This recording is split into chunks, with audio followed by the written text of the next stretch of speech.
Assalamualaikum warahmatullahi wabarakatuh. Selamat datang dalam pembelajaran bahasa Indonesia. Pada video kali ini, kita akan belajar tentang teks eksposisi untuk kelas 10 pada semester Kasal dalam kurikulum 2013. Dalam bab ini, kita akan memaparkan suatu objek untuk memperluas pengetahuan dalam teks eksposisi. Di antaranya ada A. Materi definisi, ciri, dan jenis teks eksposisi. B. Identifikasi teks eksposisi. C. Pengembangan isi teks eksposisi. D. Struktur dan kebahasaan teks eksposisi. E. Penyusunan teks eksposisi. Dari A di sini yaitu definisi, ciri, dan jenis teks eksposisi. Dalam teks eksposisi di sini kita ketahui bahwa ada definisi teks eksposisi, kemudian kita juga akan mempelajari tentang ciri-ciri teks eksposisi dan jenis-jenis teks eksposisi itu seperti apa. Nah, untuk selanjutnya kita akan mengetahui tentang apa itu eksposisi. Eksposisi merupakan paparan yang bertujuan memberitahu atau menerangkan sesuatu. Menurut Kamus Besar Bahasa Indonesia, eksposisi berarti uraian atau paparan yang bertujuan menjelaskan maksud dan tujuan dalam karangan. Menurut Korisgraf, eksposisi atau pemaparan adalah salah satu jenis teks atau keterampilan bahasa secara efektif yang berusaha untuk menerangkan dan menguraikan suatu pokok pikiran. Nah, untuk A, di dalam penjelasan pokok persoalan secara objektif, tidak ada unsur subjektif dan emosional. Kemudian B, gaya penulisan informatif.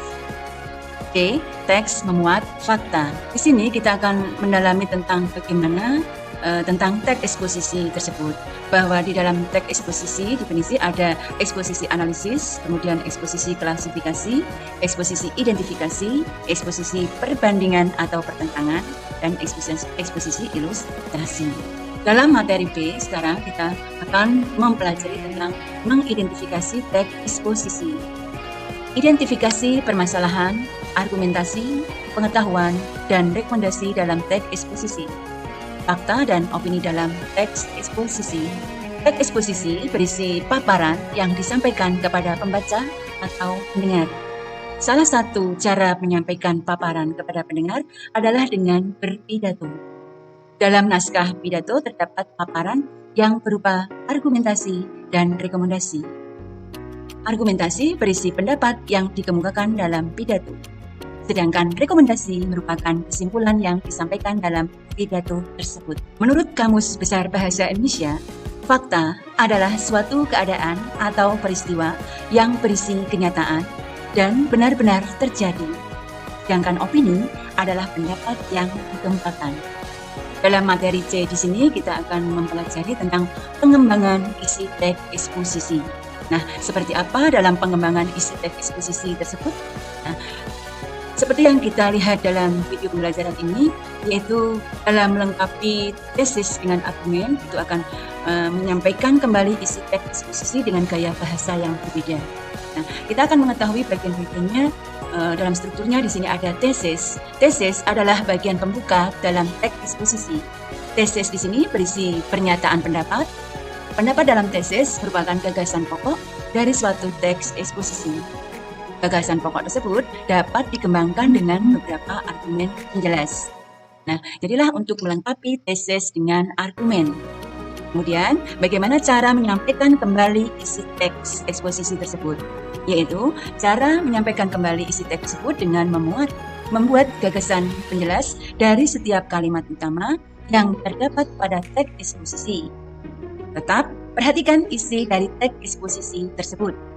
Isi teks eksposisi baru yang dikembangkan harus sesuai dengan isi teks asli.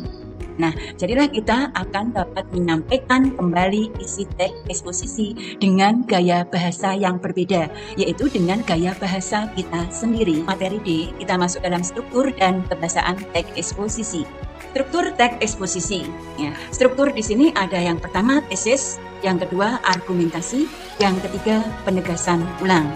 Dalam kebahasaan teks eksposisi, di sini kita akan mempelajari atau nanti kita akan menganalisis ada beberapa hal yang harus kita ketahui dalam unsur kebahasaan tersebut, yaitu seperti konjungsi, istilah, kalimat adjektif, afiksasi, kalimat verba, dan prominan.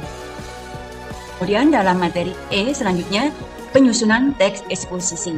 Seperti apa langkah-langkah kita dalam menyusun teks eksposisi tersebut? Yaitu dalam langkah penyusunan teks eksposisi, kita akan mempelajari tentang bagaimana penyuntingan teks eksposisi. Langkah penyusunan teks eksposisi di sini yang pertama adalah menentukan topik. Yang kedua, menentukan tujuan penulisan. Yang ketiga, membuat kerangka teks. Yang keempat, mengembangkan gagasan pokok dan gagasan penjelas.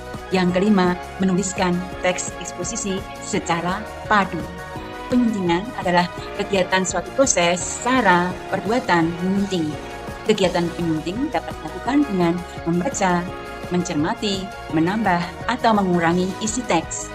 Kegiatan menyunting juga dapat dilakukan dengan memperbaiki kesalahan kebahasaan dan unsur-unsur yang kurang tepat dalam teks. Sekian dalam pembelajaran teks eksposisi.